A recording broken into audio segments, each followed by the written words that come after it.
And like that, there I am. Hello, everyone who is joining. Hello and welcome back, my lovely viewers, to a brand new episode and dare I say mini-series on the Murder Corner. I am the spaceship that follows behind the comet and the cyanide in your fruit punch, Vivian Noir. I'm also the future ghost with the most, so don't forget that one either. And welcome to everyone who is joining. Let me pop back over to away from my notes to my tab here so I can see. Hello, Tamra. Hello, Kim. Hello, DJ. Hello, Cody. Sam, Cassie, Max. Anyone else I've missed? I think I got everyone. Did I get everyone? Let me see. I think I got everybody. I think I got everybody. I think I did. Okay. So if you hadn't already guessed by the title of the video and the thumbnail that I made, this is going to be a mini-series taking on some famous cults. And I couldn't have picked a more oddly opportune time, especially with the newest headlines that have come out in the past couple days. So this timing was chef's kiss. Amazing. So let's recap it a little bit before we get into the actual video. So on April 28th, officials outside of Pueblo, Colorado responded to a welfare check on a home in a rural area and discovered the mummified corpse of a woman. But not just any woman. The woman in question, who had been dead for several weeks to about a month, they estimate, was 45-year-old Amy Carlson. This unassuming woman wrapped in a sleeping bag, her shriveled remains decorated with Christmas lights, the eye holes, which were empty of the eyes but decorated with glitter, in some sort of weird makeshift shrine in a back bedroom, would have been a strange sight on any given normal day. But she, depending on who you ask, was either an enlightened spiritual leader or the head of an abusive cult. Tomato, tomato. So she was called Mother God by her followers, who claimed that she was a 19 million year old being. Crazy check number one. Checking these boxes. Carlson had been the head of the Love Has Won cult, and her believers found hope in her pseudo New Age teachings. If you look at the website, which I think the website is, I'm pretty sure that is taken down now, they kind of did this vague New Agery spiritualism with not a whole lot of specifics. They said they follow like Gaia and energy in the universe and, a whole bunch of like kind of nonsensical platitudes with not a lot of specifics. However, there were allegations of brainwashing and abuse, even including that of animals and children. And these plagued the group as they moved around the country. They had already been chased off of the island of Kauai by angry locals who found that the cult had set up shop there and they were basically ran out of town. They then moved to Northern California and then ultimately to this chaotic home in the middle of nowhere in Colorado. According to the group's website, which again has recently been taken down, Carlson was supposedly living through her 534th reincarnation cycle, and that she would then lead 144,000 chosen ones into the fifth dimension. I can't. I'm not making this up. This was real. Like, people really believed this and followed this woman. All right. And like most cults, Carlson did keep a set of rules for her followers that then she herself chose to ignore. So drugs were forbidden in the cult or in the group. They were not allowed to use drugs at all. But some of her former students remember their sage Mother God being a raging alcoholic who would have 8 to 9 highballs a night. Apparently alcohol did not count as a drug. So there's crazy check number 2. She was also accused of placing a screaming child in a cabinet and harming a cat. She also allegedly carried along a months-long sexual relationship with a minor who was part of the cult at the time. As of now, her death does remain a mystery. They weren't able to find any obvious signs of foul play, and they are reluctant to declare it foul play at this point. They're not even really sure how long she's been dead. The group last live streamed on the 21st of April. And she was alive in that video. So not really sure what happened. Like, I think it was the 21st, something like that. I might have my dates wrong. But it was like it was in April that they live streamed a video and she was in it. So they don't really know. They didn't really find anything on the body. So they're, I'm sure, still looking into forensics and doing autopsies and all of that. But children were also found in the home with the corpse. A 13-year-old and a 6-year-old were found in the home with the visible, very visible corpse. It was not hidden at all. And so 7 of her followers, including Jason Castillo, who is Carlson's possible current partner and who is the current leader of the group. He is called Father God, real creative. They were arrested and charged with the abuse of a corpse and 2 counts of child abuse. So that is currently where that situation is standing. Sorry if I missed comments. I had my notes up and I did not see any of that. Yeah, can I put one of my screaming children in the cabinet, call myself a prophet? Absolutely. Apparently she did it, so apparently you can too. She was wrapped, yes, Cody, she was wrapped in a blanket in a sleeping bag. She was in a sleeping bag surrounded by Christmas lights. She was mummified, apparently. Like the corpse is just like sucked in. Yeah, and yeah, no eyeballs, but glitter around her eyes would have been. I don't know, dude. Like, I'm just saying. Hey, Polly. Hey, Victoria. Hey, PETA. Hey, everyone who is jumping in. Sounds like shitty police work. Sounds like shitty police work to me too, Cody. It's weird. It's weird, and it still basically stands at a giant question mark at this point. Nobody really knows how she died. She seemed fine in the last video, but they did make, I guess, mention something about her health declining and her getting ready to leave this realm very soon. So it's possible that this woman was dying of cancer or some other ailment and she just died and they just kept her in the house. But they are still looking into it, and I don't think anyone is really talking at the moment. So we'll keep our finger on the pulse of this. Hopefully in episode 2, hey Jane, hopefully in episode 2, when I get to the episode 2 with the next couple cults, we might have some more answers. But this is a perfect segue into the term cult. So the term cult does often have derogatory connotations.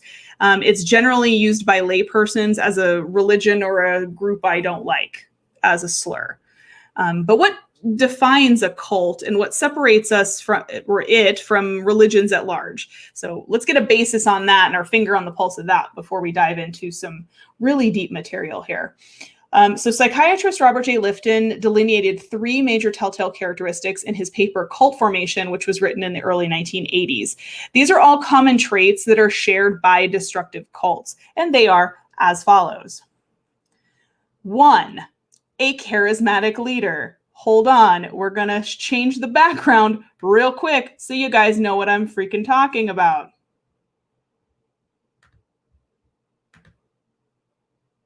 Charismatic leader, anyone?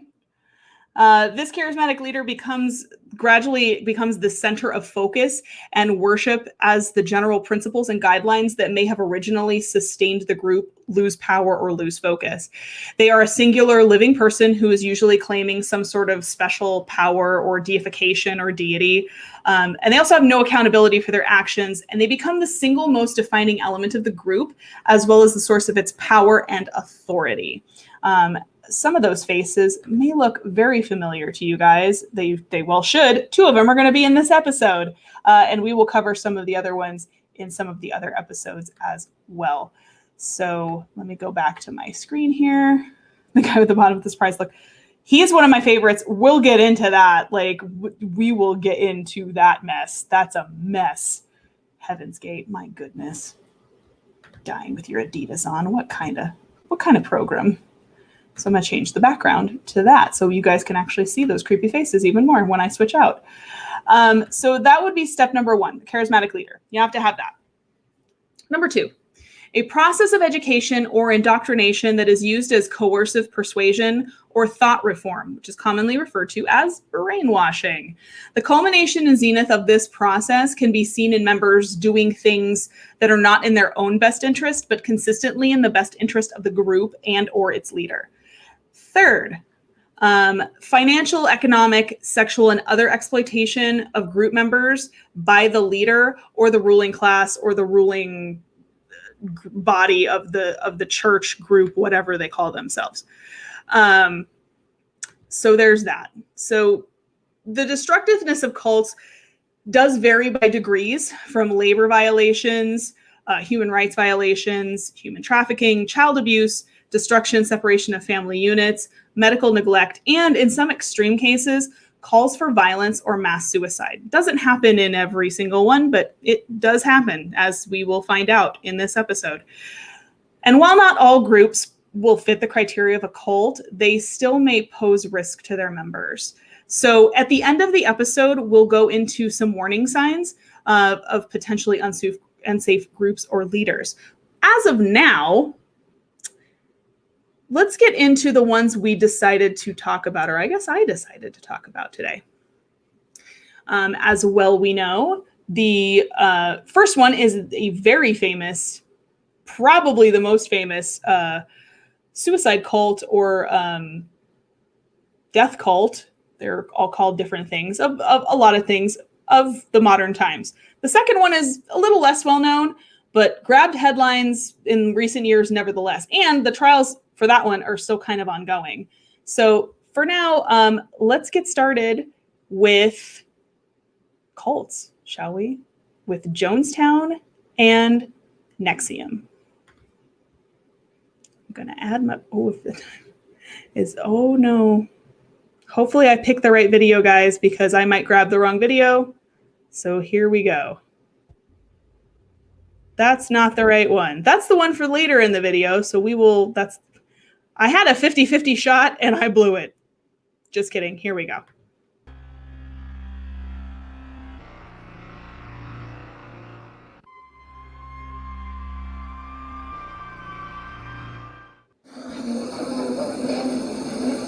Get what? It's hard. Only at first. Only at first is it hard. It's hard only at first. Living, you're looking at death. It only looks at, living is much more difficult. Raising up every morning and not knowing what's going to be the night's bringing. It's much more difficult. The term suicide cult has become synonymous with one famous cult in particular, as well as many that have followed in its tragic footsteps. In 1978, this staggering tragedy shook the world to its very core. The massacre was, prior to 9/11, the largest single incident of civilian deaths in American history. Get yourself a cup of grape Flavor Aid and get comfy. This is Jonestown. Reverend Jim Jones was a charismatic preacher who established the People's Temple in Indianapolis in the early 1950s. I already have a point of order. This man looks like a Ken doll and Dean Cain from The Adventures of Lois and Clark had a baby. He looks plastic as hell. That face is terrifying. That and the fact that, like, there's not too many pictures of this man without those fucking sunglasses, without the creepy shades on. So already red flag. I'm like, dude, what is going on with your face? Like, what is with the Roy Orbison look? I can't with you right now.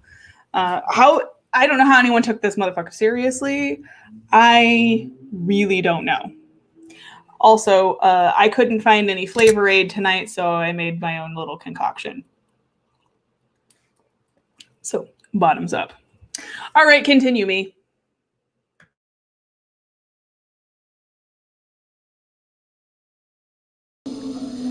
Jones was a voracious reader as a child who had few friends, but studied the works of Stalin, Marx, Mao Zedong, Gandhi, and Hitler. He was often described as a, quote, really weird kid who was obsessed with religion and death. Jim Jones hardly seemed to fit the mold of religious zealot, being a fervent communist in his youth. He viewed the church as the best way to espouse his Marxist beliefs, and noticed during a faith healing at a Seventh-day Adventist church service that such things attracted people and money. Two things Jones would see as an easy means to an end. He preached against racism, perhaps the result of being raised in a racist household himself, where he and his father, whom Jones and a childhood friend would claim had become involved with the Ku Klux Klan, would clash over issues of race. His integrated congregation would attract many African American members. In fact, Jim Jones's unique and idiosyncratic blend of evangelical Christianity, New Age spirituality, and radical social justice would attract quite the loyal following. He called his growing church the People's Temple. In 1965, he would relocate the People's Temple to Northern California in Ukiah, ultimately settling down in San Francisco in 1971. Due to Jones's fierce dedication to the disenfranchised and his advocacy for the downtrodden, the People's Temple would quickly gain political influence from major movers and shakers on the social justice scene. Point of order. Yes, that man had children. Like,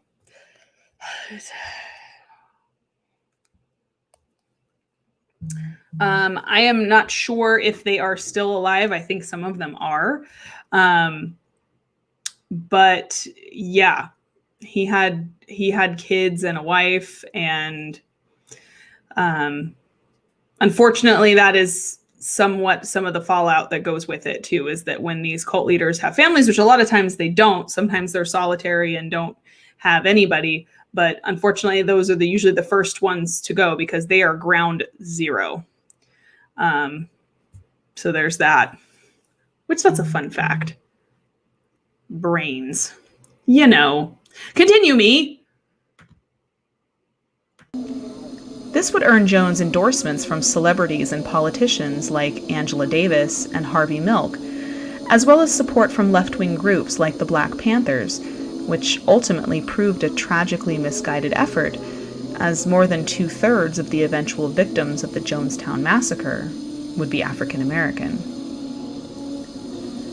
In 1977, despite glowing recommendations and involvement with local politicians, the church and Jones came under scrutiny for financial fraud, physical abuse of its members, and mistreatment of children.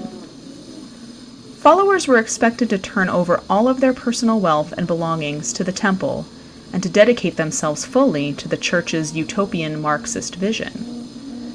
They would break contact with their families on the outside, and children were expected to be raised in the commune. Followers would often work for long hours on physical labor with no pay or compensation. And in a sinister way to ensure ultimate loyalty, members were asked to sign false confessions that they had molested their own children, which the church kept on file in case anyone thought of leaving or speaking out against the temple or Jim Jones himself. The threat of extortion worked wonders, and few left the commune, despite the increasingly strange behavior of their fearless leader. Jones, who was gradually growing more paranoid, had begun declaring himself the, quote, reincarnation of Gandhi, Father Divine, Buddha, Jesus, and Vladimir Lenin. And here comes the crazy train, all aboard. Whoop, whoop. That's when shit started to go south. Like, it was already kind of going south, but you could make the argument for it at the beginning where it was like, okay, it was very like active in social causes. Like, it was doing some good things, but then it was like taking a really, backsided turn because Jones himself was very paranoid, possibly suffered from schizophrenia, some sort of other mental illness, and just started to go off the deep end and off the rails. As do most cult leaders, unfortunately, at some point. Victoria's like, was he sponsored by Ray-Bans or what? He's about to be sponsored by these fists because these hands are rated E for everyone. And I knocked that sucker's block off. Sunglasses or no. Why I oughta. Continue me. I don't like David Koresh looking at me from the corner over there. It's weird. He now claimed that the goal all along was communism and that religion was simply a, quote, opiate of the masses used to make Marxism more palatable to the average parishioner. He believed that the United States was in danger of an imminent nuclear holocaust and was actively seeking out a place where he and his congregation could be safe during such an apocalyptic event. But ultimately, it was a magazine expose into the abuses of the People's Temple against its members that would cement the decision to relocate out of the country. Jones invited his congregation to move with him to Guyana, where they would build a self-sufficient socialist utopia. 3 years earlier, a small group of followers had forged ahead to set up what we ultimately called Jonestown.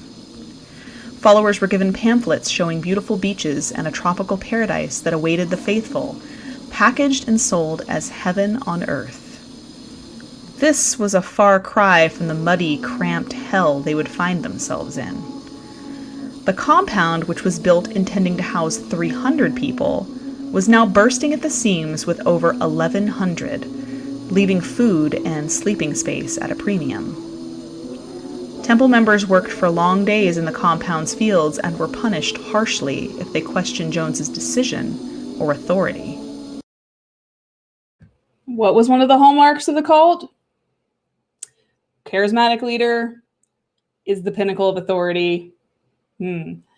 Already looking like seeing some red flags. This wasn't so much a commune as it was a freaking red flag factory. Like, hands down. Those are some of the shanty houses that were built. Again, that were only built for 300 people, but 1,100 people ended up living in this commune. So people were sleeping on floors, like on top of each other. It was apparently, and the conditions were just, I mean, it was in the middle of the jungle too. It's in the middle of the jungle, no plumbing, no heating, no air conditioning, no nothing. Just, rough living in the jungle. Basically not the Club Med that they were promised. It was more like a death camp, honestly. So, yeah. And even if you wanted to bounce, let's find out why you couldn't. Continue me. Hi, everyone who's joining. Hi. The followers would find themselves stranded now in Jonestown as their passports had been confiscated and they had no way to return to the States. Those who had not cut ties with their families would find letters to home censored. Constant rambling monologues were delivered via megaphone to members as they worked during the day, and members were also encouraged to attend late-night meetings where Jones would ramble further for hours on end. Any actions or rules doled out by Jones's edicts were enforced by armed guards known as the Red Brigade. Increasingly unstable and now addicted to drugs, Jones was convinced that the U.S. government and others were out to get him.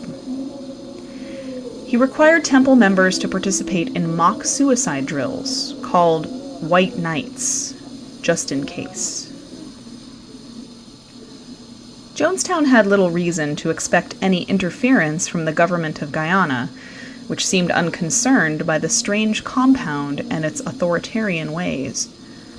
But despite a lack of interest from local authorities, the same could not be said back in the United States, where word of the odd commune had reached the United States government.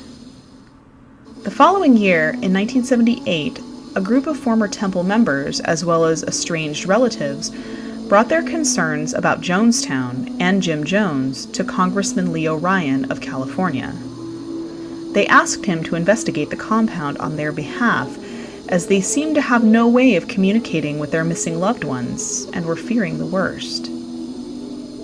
On November 17th, Ryan arrived in Jonestown with a group of journalists and others. At first, the visit seemed to go well, with little sign of discord or distress amongst the colony. The next day, as the delegation was set to leave, several Jonestown's residents approached Ryan and his entourage and requested to leave with them. Jones, likely already deciding that his suspicions of being conspired against by the U.S. government were valid, with the sudden appearance of a congressman, was also distressed by the defection of his loyal followers. Yeah, you can imagine Mr. Paranoia didn't take that too freaking well. He basically just in his own mind decided that he was right, and everything he thought was confirmed by this senator, this congressman showing up in Jonestown. He figured that, oh, well, the jig is up. The government's onto me. I knew it. See, I knew it the whole time. As you can imagine, somebody who is mixing paranoia with drugs, this is not taking a good turn. This was definitely the tipping point. What most people refer to as the tipping point of Jonestown was the congressman arriving down there to basically on concerns of his, not parishioners, but like that sort of like his, people writing him letters and things that were like, we haven't seen or heard from our relatives in months. We don't know where they are. We don't know if they're okay. So he goes down to basically check this thing out because nobody really is, there's word can't get in or out of Jonestown. So, it's this big radio silence. So he goes down to see like, well, are these people still alive? What's going on? Like, what's happening? And there were several people that obviously had just had it at that point, and they were like, we don't want to do this anymore. We want to go back with you. To which at first seemed okay. They were told at first, constituents, thank you, Tamara. That's the word I was looking for that I couldn't think of. They were told, yeah, no, you can leave. Well, let's find out what actually happened. Continue me. One of Jones's lieutenants, no doubt under direct order of Jones himself, slashed at Congressman Ryan with a knife. He survived the attack and prepared to leave with several temple members. Jones then ordered the ambush of Ryan and his companions at the airstrip where their charter planes waited. Leo Ryan and 4 others, including 2 photographers, were murdered by Temple faithful, shot down as they attempted to board their planes and depart. So in that photo, if you go back and hashtag Team Rewatch, you can see the bodies of the photographers and the congressman and the people who attempted to leave, who were shot down in a hail of bullets from assault rifles. Their bodies were riddled with bullets. They weren't shot just once or twice. They were shot up to the point that the guards even walked up and shot them like 6 or 7 more times while they laid on the ground to make sure that they were dead. So here we go. Catalyst time. A U.S. senator or congressman has just died. Obviously, people are going to come looking for him. If the government wasn't after him before, it's certainly going to be after him now. So, what does crazy old Jim Jones decide to do? Because he engineered his own destruction. Let's see. It's stupid. I'm going to tell you that right now. It's stupid and awful. Spoiler alert. Back in Jonestown, Jones ordered his faithful to gather in the main pavilion for one final, quote, revolutionary act. 1 second, I do have a comment I have to address. Address, whatever. Lab said, Viv, did you read the book from the girl who escaped the day before they committed the suicides? No, I did not read that one. But the woman in the picture with Leo Ryan, the one that was standing next to him on the steps outside the Capitol, that woman did actually survive. She survived the shooting. She got out, and she is a politician today. So weird full circle. But there were people who managed to a few escaped the net. It didn't happen often. But yeah, so let's find out again. He decides to do something real dumb, Jim. Good job. Good fucking job, Jim. You fucking knob. The mock suicide drills would now become a stark and horrifying reality, as a poisoned concoction was mixed using flavor aid, sedatives, and cyanide. Sadly, the children would be the first to die, as parents and nurses used syringes to force-feed the youngest the toxic brew. The intent behind the mixture was to make it palatable and for the sedatives to act quickly, putting the victims mercifully to sleep before the cyanide killed them.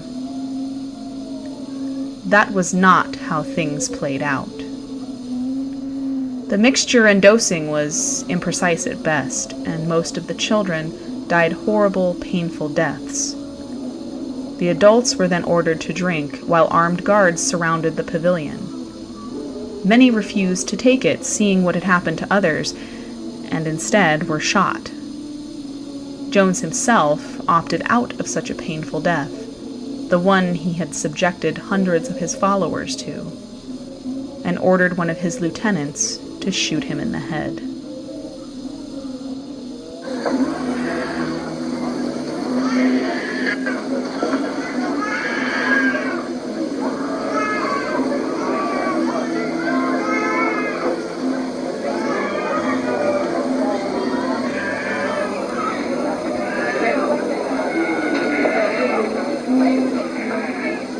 Die with respect, die with a degree of dignity.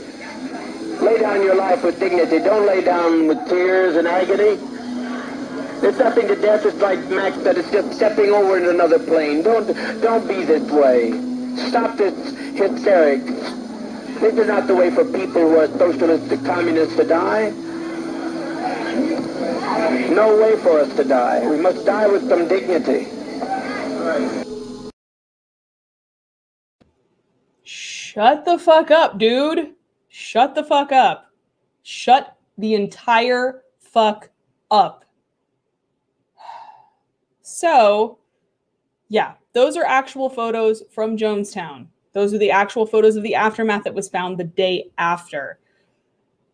The audio you just heard were the audio tapes, because the whole time that the mass suicide was going on, Jim Jones was recording and taping everything because he was sermonizing and telling them how to die and everything. So all of this was being recorded while people were dying, which are the sounds you can hear in the background. The crying, the screaming, those are people dying of cyanide poisoning. Cyanide poisoning is not a pretty way to die. It is painful. It is incredibly painful. And then he opted to get shot instead. The cowardly piece of actual human shit. So, I hope he's burning in hell if there is one. So, yeah, it's a rough one to listen to. Also, the music you guys hear looping in the background, underneath my brilliant audio, is the music that plays at the end of that tape. So that recording of Jonestown, the recording of the final moments of Jonestown, is about 45 minutes. And if it's one of those things where you guys ever feel the need to go down the rabbit hole and listen to it, it is accessible to listen to. It is extremely disturbing because you hear people dying. And the music that is lifted for the layering under the narrative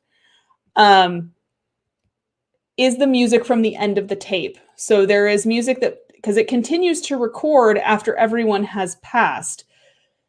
And it is the eeriest, most warped music. Like you could tell like the batteries were starting to die out and there was no sound anymore. It is the most eerie silence punctuated by the creepiest music I think I have ever heard in my life. So of course I had to include it in my show because that's just the kind of show I do. Yeah, continue me. When officials arrived at the compound the next day, they found it carpeted with bodies, 909 in total. A third of those who perished were children. A tiny number of survivors, those who had managed to conceal themselves during the mass poisoning, emerged from the eerie vista of bodies stacked like cordwood where they had fallen. Jones himself was found dead near his deck chair, beneath a sign with a rather ironic, in hindsight, quote from poet George Santayana. quote, "Those who do not remember the past are condemned to repeat it." The Jonestown massacre still stands out to this day as the apex of what a cult is and how the power of suggestion can go terribly wrong. In fact, its legacy lives on in pop culture, in phrases warning people, quote, not to drink the Kool-Aid. But have we learned from the past? Recent developments surrounding a self-help cult would suggest that we haven't. Okay, before we get into rich people psychosomatic sex cult, there was at least one question about the guards. The guards also took the poison. So the guards, once everybody basically was dosed and the people that had, tried to escape were shot, they took the poison themselves because they were faithful, or they shot. So you weren't getting out of there, basically. You were not getting out of there alive. A few people managed to hide themselves in the jungle and came out the next day. It was a very tiny handful of survivors. There are a few people still alive to this day. I think it's I want to say it's only double digits, 13 or something like that, out of 900 people. So craziness. That memorial you saw has been recently placed. That was actually, I think, placed last year. It's up in Oregon, but yeah, the guards ate it too. Pretty much everybody did. This one has a whole lot of less death in it and a whole lot of creepy. So I hope you're prepared for creepy. And the minute you see what I'm talking about, you'll know what I'm talking about. All right, continue me. Let's go. And even more disturbing, despite the legal fallout from its varied heinous abuses, this group remains active today. Ladies and gentlemen, welcome to the better you. Welcome to NXIVM. There was an art to the branding. Precise.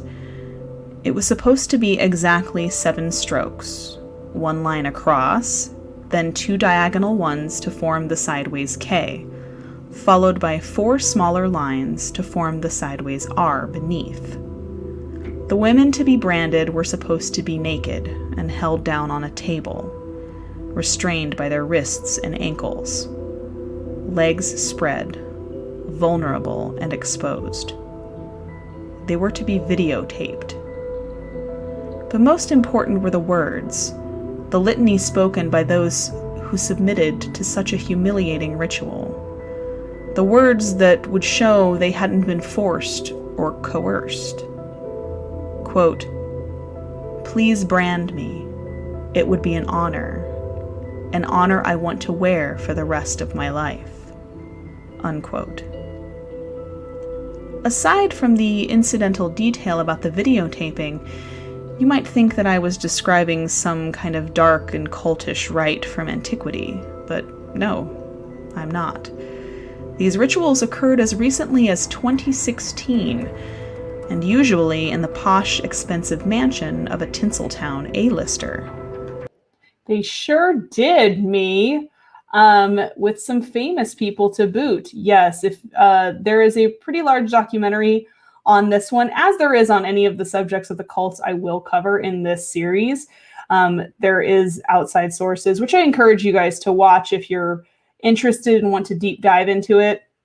This one is, the documentary series is called The Vow. I believe it is 8 or 9 parts. It's on HBO. And then there's another one called The Lost Women of NXIVM.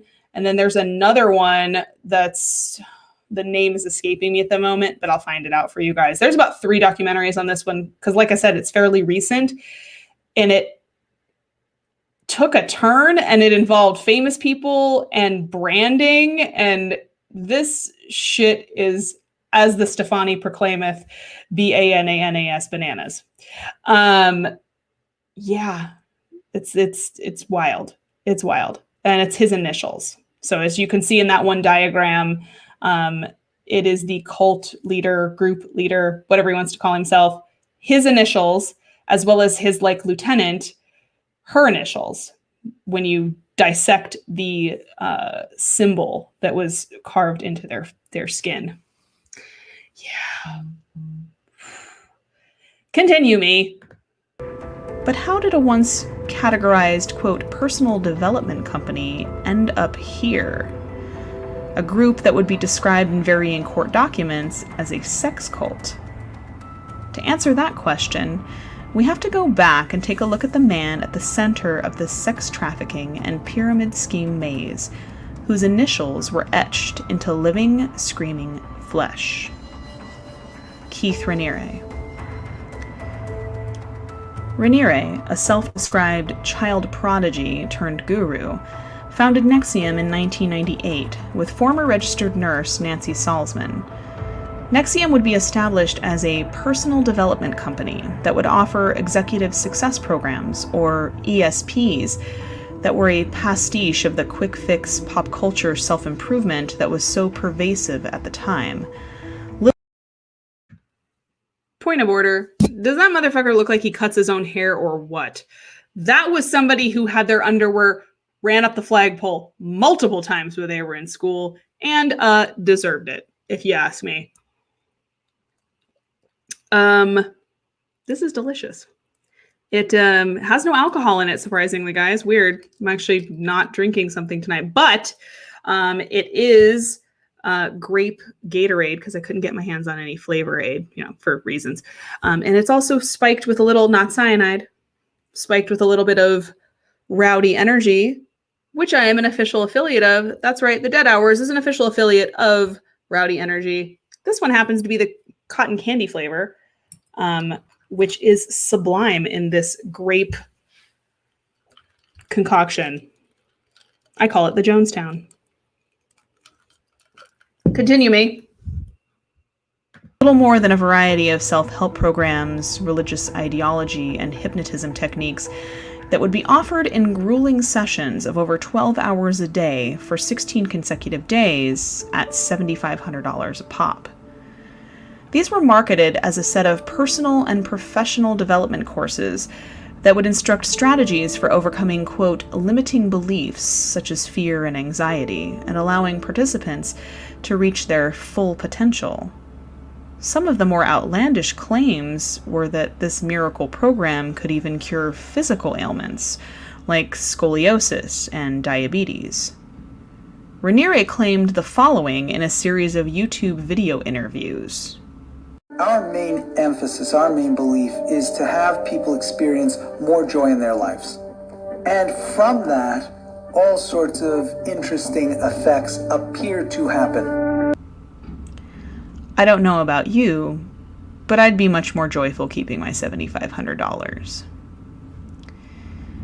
These courses involved a slow indoctrination process that most initiates and participants did not realize until it was too late. The Executive Success Program, or ESP, would begin each session with a reading of a 12-point mission statement, including points like, quote, there are no ultimate victims, therefore I will not choose to be a victim, unquote. In classes, students were required to acclimate to ritualistic practices, such as taking their shoes off and wearing different colored sashes denoting their ranking within the NXIVM hierarchy, much like belts in karate. They were also always required to stand when a high-ranking member entered the room. But perhaps the most disturbing of all was that all greetings with leader Keith Raniere involved a kiss directly on the mouth. I think I speak for everybody in the chat when I say, blech. No. Ugh. No. Sir. Excuse me. No, absolutely not. And these, what kind of fashion faux pas? Why? Look at this. Look at this nonsense. It looks like something an F1 racer would wear. My God. Terrible. Oh, and that's like, yeah, that's not cultish at all, right? And things like this, and like things like the indoctrination, like little things, a lot of cults will do that, where they'll get you to do small things first. They'll ask you like, oh, well, every time we have a meeting, you should take your shoes off, or every time you have we have a meeting, we're supposed to wear blue.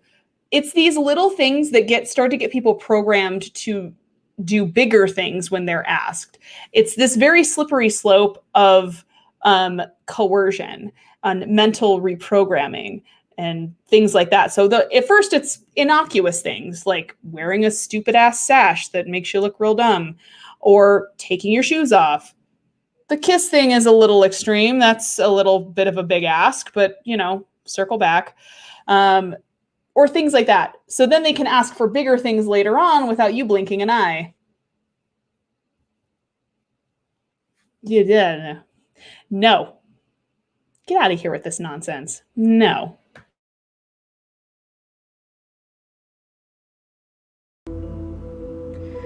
Participants were alienated from the outside world while taking these draining courses, aimed at breaking members down psychologically in order to rebuild them into fully functioning beings, free of flaws and self-limiting beliefs. And this was simply the entry point. High-ranking members often instructed classes and sessions with no pay and lived together in communal housing. It was also no coincidence that the classes were offered at such a premium. Raniere had clearly settled on a target demographic for his peddled panacea, the rich and dissatisfied. By 2003, some 3,700 people had taken part in the ESP courses, reportedly such influential people as Sheila Johnson, co-founder of BET, Surgeon General Antonio Novello, Ana Cristina Fox, daughter of Mexican President Vicente Fox, and Enron executive Stephen Cooper. With so many people flocking to take the courses that they claimed were bringing change in their lives, it was no wonder NXIVM thrived. NXIVM's training process was a trade secret, well guarded behind miles of legal mumbo-jumbo and non-disclosure agreements. No one was supposed to discuss what occurred during these long and intensive workshops under penalty of lawsuit. All that was really said about it, in some vagary, was that it was a, quote, rational inquiry to facilitate personal and professional development. Analysis of some of the excerpts from its manual by cult investigator Rick Allen Ross would deem the material, quote, expensive brainwashing. During the You said it, sir. Expensive brainwashing indeed. Basically, the NXIVM manual was about this big. The courses, you had to do these intensive courses that were 12 to 16 hours, that you did not get to take breaks during, that you did not get to sleep during, you don't get to eat. They're basically designed to break somebody down psychologically and emotionally so they can be rebuilt as a better person. And when they say rebuilt as a better person, they mean as a mindless drone that's full of their indoctrination and nonsense. They seek out, and that's the thing, is cults and Platon groups like this, they will seek out people who are dissatisfied with their life and offer them some sort of quick fix. Oh, you're unhappy, you have anxiety, you're depressed, you have self-esteem issues, you have body image issues. We can fix all of that. We can fix all of that with these courses, and all you have to do is pay us. And people will pay it because people want to have their problems fixed so bad. They'll do anything. They'll seek out anything, which is an added layer of gross on top of this shit sandwich. The cherry on it, if you were to quote one of my favorite shows, what kind of sandwich would have a cherry on it? A shitty one. So yeah, and that's not even the worst of it. We're only on the top layer of this 7-layer shit dip. It gets worse. It gets way worse. Because we talked about the branding already, because you're like, well, this was a self-improvement group. How did we go from self-improvement and making you a better person to branding you naked on a table? Trust me, we're getting there. Hold on. Continue me. In these workshops, Raniere was addressed as Vanguard and Salzman as Prefect. The reasoning for the titles within the organization was that Raniere was the Buddha figure, the founder of a philosophical movement, and Salzman was his first student. The Hollywood Reporter would later state that Raniere had in fact gotten the title Vanguard from a favorite arcade game in which the goal was to destroy one's enemies to increase your own power. Apt. Creepy and apt. In traditional pyramid scheme or MLM fashion, there were many smaller companies under the larger NXIVM umbrella that offered varying classes. The Source, a workshop for actors led by Smallville actress and Raniere faithful Allison Mack. Delegates, an off-model TaskRabbit startup that was staffed by mostly younger female members. And JNES, a female empowerment group whose, according to an article by Rolling Stone, quote, Facebook wall features Martin Luther King Jr. quotes juxtaposed against a pastel pink palette. I feel worse already. The most important of these smaller companies that offered training courses and empowerment would be The Source, where Mack would recruit many other actresses or famous Hollywood stars to take part.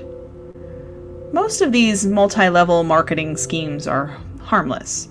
You likely know someone involved in one yourself. doTERRA Oils, Pampered Chef Cookware, Mary Kay. All of these businesses hinge on the same basic business structure. Recruit more people to sell the product or idea and you'll make yourself a tidy profit. While in reality, you may make little to no profit, but the people above you get a lion's share. And that seemed to be true for NXIVM as well, but we wouldn't be here if that was where it ended, fleecing rich people out of money just so they could sleep better at night. No. There was a darker and much more secret side that one may well argue was Raniere's intention all along. This was a secret internal group inside NXIVM itself, known as DOS, or The Vow. Allison Mack, as well as other high-ranking loyal female members of NXIVM, were instructed to induct and recruit other women to be slaves to Raniere. These women served as masters of the others, while Raniere sat in charge of all as Grandmaster. The women that were recruited into this inner circle recounted during Raniere's trial that they were forced to hand over, quote, collateral upon joining as an insurance policy to ensure that they would ultimately not be able to leave the group for fear of this sensitive material being leaked to the press. Yeah, it's the coercion and abuse for me. No. Look at this creepy giggly fuck up in the corner over there. Going like, hey, I get all the women. Blah, blah, blah. I think I speak for everyone when I say no. You're gross. No, sir. Mm-mm. Blech. Like, it is the worst parts of a sex cult, an MLM, and a fucking nonsense bullshit executive training camp seminar all rolled into one awful thing. Oh yeah, collateral. So the collateral thing, again, it started as small things. The whole like obedience thing in DOS started as small things like, oh, well, you didn't go to the gym one day, so you get penalized with something. But then it became worse and worse to the point that they started asking for collateral in case people decided to leave. So let's find out what that was about, shall we? After all, DOS stood for Dominus Obsequious Sororium, or Master over the Obedient Sisters, for a reason. Sarah Edmondson, a Canadian actress who was a friend of Mack and had recruited many others on her own, outlined the idea of collateral in an A&E program about cults and cult survivors. She said that at first it was innocuous things, like paying a financial penalty or fee for not going to the gym one day.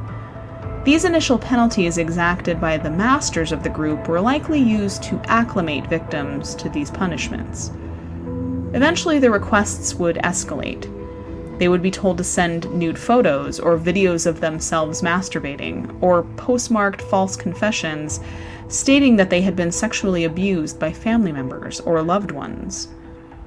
According to court transcripts, the DOS women were also instructed to text their masters close-up photos of their shaved genitals, but to also always keep their faces in the shot in case such a compromising photo ever needed to be used for extortion.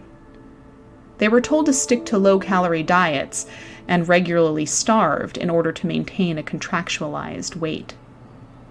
They were to respond immediately, within at least 60 seconds, to any readiness drill texts from their masters, even in the middle of the night, or risk being paddled as punishment. They were also to abstain from any sexual activity with anyone but Raniere himself. In some sort of twisted mirroring of 50 Shades of Grey, the women spoke about how they were instructed to purchase BDSM sex toys that were going to be part of a dungeon, which was intended to be built in the basement of DOS headquarters. I can't. I can't. That. Guh. War crime. War crime. That photo is a war crime, sir. What? I can't. Oh, God. Horrifying. Horrifying. What? No. Just fucking no. Gross. That shit gross. I can't with this fucker. I cannot. While not all of the women were branded, it was recounted as an excruciating part of the initiation experience. Raniere's interest in sadomasochism and bondage was reputedly just as derivative as his self-help instruction courses at NXIVM, none of which operate on any new material, but simply rehashes and recycles talking points and techniques gleaned from other self-improvement philosophies. Tony Natalie, a former girlfriend of Raniere in the 90s and an early whistleblower of NXIVM, claimed he never had any interest in BDSM when they dated, but the popularity of 50 Shades, mostly among women, inspired his sudden interest, or at least using the language of the consensual kink community to further exploit women to his desires. Natalie was unimpressed. Quote, "Like I've always said, the man is not capable of having an original thought," unquote. Details about DOS began to emerge in 2017 and began the ultimate downfall of Raniere and NXIVM. He was arrested in 2018 in Mexico while hiding in a closet at a palatial villa where he was living with several female members for charges related to sex trafficking, conspiracy to commit sex trafficking, and conspiracy to commit forced labor. He pleaded not guilty to these charges. Allison Mack was arrested and held under similar charges and $5 million bond. On June 19, 2019, Raniere was found guilty of racketeering and sex trafficking. In November 2020, Keith Raniere was sentenced to 120 years in prison. Allison Mack has been under strict house arrest since 2018, and while she pled guilty to charges of racketeering, as of April 20th of this year, her sentencing trial has yet to be determined. She is eligible for up to 15 years in prison. Other leading members of NXIVM, including Claire Bronfman, the heir to the Seagram's liquor fortune, who was a primary financial backer of both Raniere and NXIVM, were also charged with racketeering and criminal conspiracy. All of them pleaded guilty. In January 2020, a federal lawsuit was filed against Raniere and 14 of his associates for conducting, quote, illegal psychological experiments. This claim involved an incident that related back to some former members recounting being hooked up to an EEG machine and shown graphic videos of people being murdered and gauging their responses, as well as psychological, financial, and emotional abuse. It has yet to be settled in federal court. The ultimate question left in the wake of such exploitation leaves one to wonder, where in Raniere's manipulation and misogyny did women see enlightenment? What was it about Keith Raniere that made women trust and idolize him? And what would many of the survivors say to him now that his spell and control of them is broken? Former member and survivor Sarah Edmondson perhaps said it best. I would say that he messed with the wrong person. And that he, for such a brilliant man, made a big mistake. Can't get enough of the hive mind? Well, join me next time for part 2 of The Cult of Personality, a deep dive into cults where I cover 2 more famous and controversial cults, both of which have active elements to this day: Heaven's Gate and the Children of God.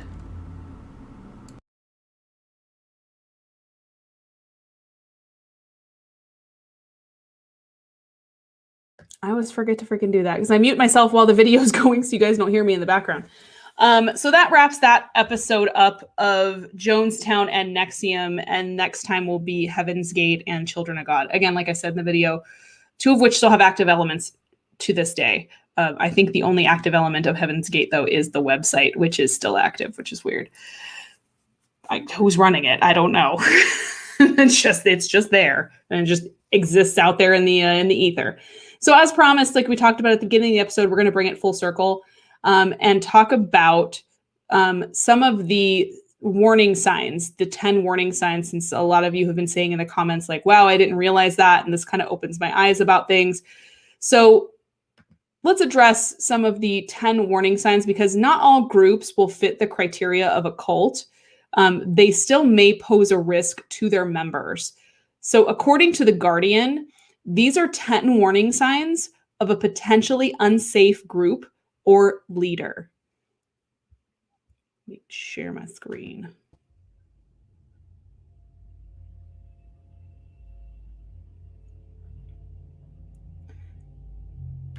Number 1, absolute authoritarianism without meaningful accountability. So basically, the leader or ruling body gets to do as they please without question. Number 2, no tolerance for questions or critical inquiry. Outside education and research questioning is forbidden and or penalized. There are no meaningful financial disclosures regarding budget or expenses, such as independently audited financial statements or public records of sources of funds, donations, etc. 4, unreasonable fear of the outside world, such as impending catastrophe, evil conspiracies, and persecutions. 5, there's no legitimate reason to leave, and former members are always wrong in leaving, negative or evil. For example, shunning in the Jehovah's Witnesses or being declared a suppressive person in Scientology. Former members often relate the same stories of abuse and reflect a similar pattern of grievances. For example, the women of NXIVM, former Scientology members, polygamous sex survivors, and etc. 7, there are records, news reports, documentaries, news articles that document the abuses of the groups or leader. For example, some of those documentaries include The Vow, Scientology and the Aftermath, Wild Wild Country, Holy Hell, and other documentaries. Not to mention other articles and countless other accounts and books and things about people who have escaped these cults and groups. Number 8, followers feel that they can never be good enough. Cycles of punishment and reward may be in place to encourage a codependent relationship to the group. Number 9, the group or leader is always right, and no questioning of authority is permitted. And finally, number 10, the group or leader is the exclusive means of knowing the truth or receiving validation, and no other process of discovery is really acceptable or credible. Only the leader or group possesses the correct answers, and all other answers or education is discredited. So guys, those are the 10 warning signs to look out for, and trust when I say they apply to all of these cults, groups, and more. So sorry they went by kind of fast. I tried to make it so that I had to pause it a few times to catch up, to do the audio with it. But please go back and rewatch it. There are help groups. If any of you know of anyone you think might be part of a cult, it's not as uncommon as people think. There are a lot of support groups that you can call. I will look into some phone numbers if anybody needs to reach out to anybody. Of course, you can reach out to me at any point. If it's nothing you want to discuss publicly, I totally understand. I will find resources for you so we can get whoever you feel is in danger out of danger, because that's the important thing, is getting people out of these cults before something terrible and tragic does happen. Because as we've seen tonight, it can and has and probably will continue to happen. So this is freaking delicious. Does anyone have any questions? I may not see some of them because I had to have my notes up for a point. Are there any questions that I missed? Throw them out there and I will throw them on the screen.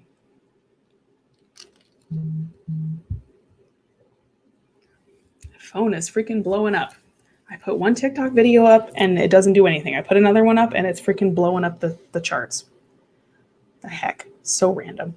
Does anyone, sorry, the chat lags a little bit, so I don't see it right away and I don't have it popped out just because I had too many windows open. Well, if no one has any questions, or if you think of one later that you didn't get to ask, go ahead and pop it in the comment section below.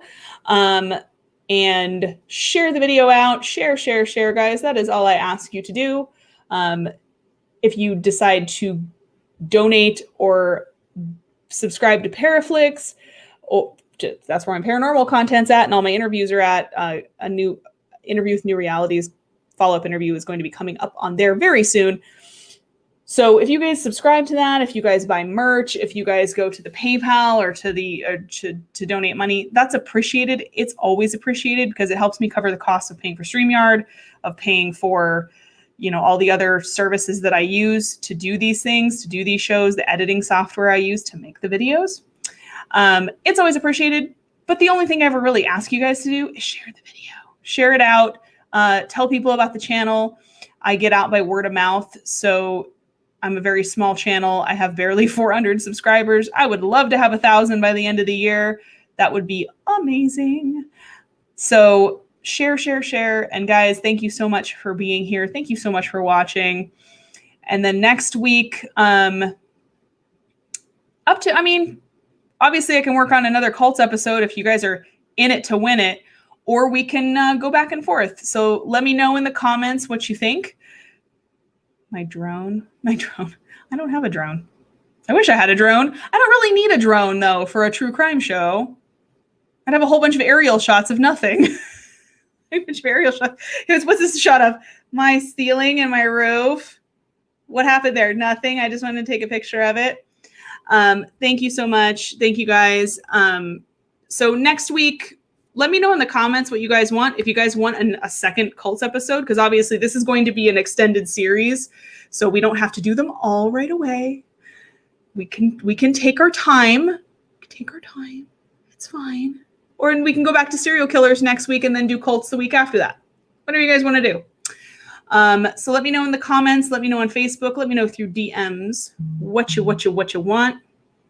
That was an old reference that kind of showed how old I am. Anyways, so thank you guys for watching again. Share the video, like the video, subscribe to the channel, share it to people, tell people about it, word of mouth, bug them about it until they block you, and then wait for them to unblock you, and then do it again. Preach. So see you guys next week. More cults. All right. So throw me comments down there. YouTube loves comments. YouTube loves all that stuff. So let me know what you guys want, and we'll decide something and we'll figure it out. Thank you to everyone in the chat. Thank you to everyone this evening for joining. I will see you guys on the other side. Stay spooky and try not to get murdered. Please.